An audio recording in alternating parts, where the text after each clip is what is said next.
In this episode of Coffee with the Chair, Strong Communities, Spokane Democrats share that they're listening to the people of our community about how to make Spokane a better place for everyone, now and for generations to come. That means investing in education and activities for kids, in high-quality childcare that helps parents get back to work, making the justice system both just and effective, and dealing with Spokane area's shortage of affordable housing. So I have been directing an initiative, and it's a community initiative. It's really resident-led, partner. It's all about partnerships. It's called The Zone at the Northeast Community Center. Okay. And it started several years before. I took over as the second director, and we house at the Northeast Community Center. So for instance, residents said, kids need safe places to be in the summer and fun things to do that further their learning and their social emotional development. Mm-hmm. And so for the last 5 years, we've brought partners together with the school district, communities and schools, Skyhawks, and all sorts of groups that work with youth. A lot of times youth who are lower income don't have access to summer programs because you have to pay, and it can be expensive for families. Mm-hmm. But we try and provide no-cost or low-cost opportunities through all these partnerships. We've brought in millions of dollars to invest in after-school and summer programs, and we are starting to track the outcomes to see how does that actually impact kids in their reading and their math and their social emotional development. And we're starting to see some really great outcomes for some kids who are pretty far behind compared to their peers. And so that's really exciting for me. As a child who grew up in the neighborhood and didn't have a lot of summer opportunities, it's just really gratifying to see that we're serving thousands of kids now in the neighborhood every summer. Every family, no matter your zip code in Spokane County, every child should have access to what they need to reach that American dream. Right. It's the lack of affordable childcare is a barrier to people going into the workforce. So I think that that's something that the business community could get behind as well. Another idea I'm interested in is expanding apprenticeships, right? And what that is taking public works money and saying we're going to use a certain portion of it for apprentice hours, in the trades. These are folks who might be plumbers or electricians or boilermakers or steel workers who've got a really great skill, but they're learning to apply it, right? And there's a great chance to leverage some of that public investment for public good and to create those well-trained workers that businesses want. For the last 3 years of my time in New Orleans, I was working as an investigator on a class action lawsuit against the local jail in New Orleans, which at the time was the most violent in the country. Oh my. Yes. What did you learn as a result of your investigation? Well, I was working with attorneys who filed a class action lawsuit against the jail, and I spent a lot of time in the jail facilities, visiting 2-3 times a day, 5 to 7 days a week, sitting across from individuals who had been brutalized or had witnessed violence, and also were struggling to get access to adequate medical care and mental health care. And so it was a really eye-opening experience to understand the ways in which governments can fail to serve communities, and also the ways in which public safety isn't just contained to a jail. That what happens in a jail spills out into the community and vice versa. And so we need to have a more comprehensive understanding of what violence is, who victims are, and how do we make our communities safer.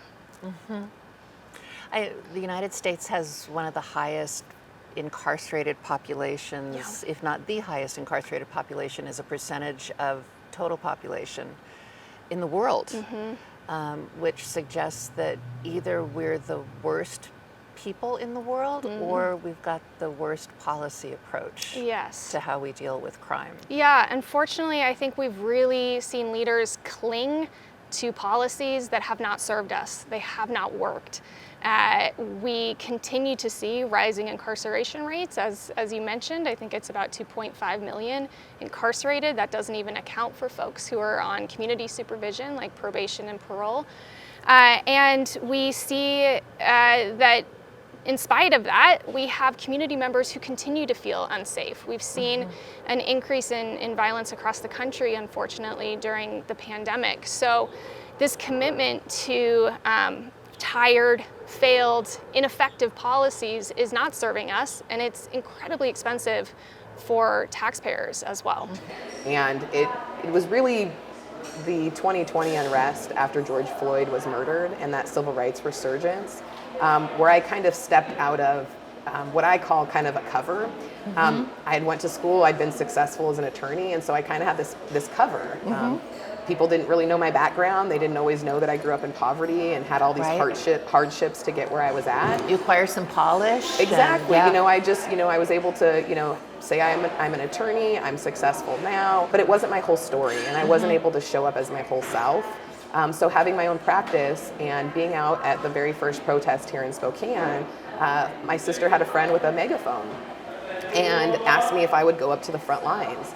So I got up there with the megaphone, and I went off. I was very raw in that moment. I was on my own platform as an individual in the community, speaking on behalf of all the pain and trauma and grief that we had experienced.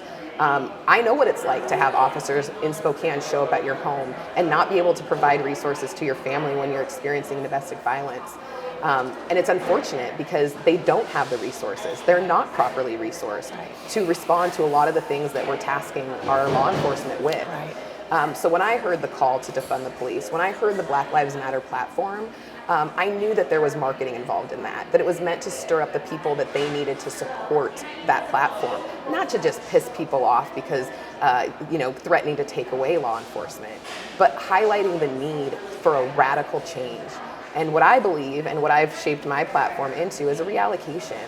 We do need a reallocation of resources because no matter how much money and how much militarizing we do with law enforcement, it's not making our communities safer. They need other resources to work with as well. They need partnerships with other emergency responders. They need partnerships with our social workers and other social programs in order for them to be able to provide resources in our community so they don't have to keep responding to the same homes for the same issues and can address the property crime and the rise in murder rates. Because we do need law enforcement for those things. Absolutely. But we also need to make sure that our budget reflects the values of and the needs of the community so we can get to more safer and healthier neighborhoods.